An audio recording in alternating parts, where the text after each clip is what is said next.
সাবেক cricketer, please আপনারা গঠনতন্ত্রটা বের করে দেখেন, সাবেক ক্রিকেটার লেখা আছে, বাট সাবেক ক্রিকেটারের কি কোনো ব্যাখ্যা দেওয়া আছে কিনা যে আমার অফিসিয়ালি রিটায়ারমেন্ট ঘোষণা করতে হবে?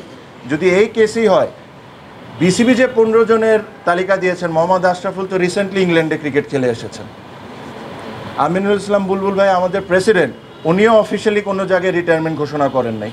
If you want to catch me in that way then they also get count, ঠিক আছে? সেকেন্ডলি যে বিষয়টা হলো, আমি ক্রিকেট রিসেন্ট টাইমে খেলেছি, অবশ্যই সত্যি কথাটা 5 মাস আগে। আমি যদি কালকেও ঘোষণা দিই, আজকেও ঘোষণা দিই, কালকে যদি আপনি আমাকে প্রশ্ন করেন, আমাকে প্রশ্ন করতে হবে সাবেক ক্রিকেটার হিসাবে। আমি যে লাস্ট 5 মাসে একটা ম্যাচও খেলি নাই, আমি যদি নিজের মনের মধ্যেই চিন্তা করে রাখি যে আমি আর ক্রিকেট খেলবো না, তা আমি তো সাবেক হয়েই গেলাম।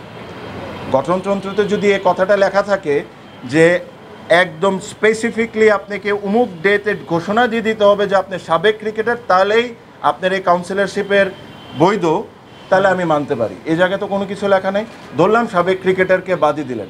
চকোলেট, কমলা আর লেবুর ক্রিমি স্বাদের এক অনন্য অভিজ্ঞতা, ইস্পাহানি পাফি বাইট। অর্গানাইজার যে আমি না, এটা আপনি কেমনে করে প্রমাণ করবেন? আমি গুলশান ক্লাবে কমিটিতে আছি, ওল্ড ডিএচএস এর কমিটিতে আছি, ওই চিঠিতে উল্লেখ করা লেখা যে আমি ওল্ড ডিএচএস এর সাথে আমার কোনো সম্পর্ক নেই। প্লিজ উপরে যান, যে ওল্ড ডিএচএস এর কমিটিটা খুঁজে বের করে দেখেন ওল্ড ডিএচএস আমি আসি কি নাই। এই মুহূর্তে চিটাগাংয়ে একটা খেলা T20 ফ্র্যাঞ্চাইজ চলছে, যেখানে আমি টিম ওন করি, শতদল ক্লাবের সাথে আমি 4-5 বছর ধরে জড়িত। আমার এটা লজ্জা লাগতেছে যে আজকে আমার এই জায়গায় এসে এই জিনিসগুলো এক্সপ্লেন করতে হচ্ছে।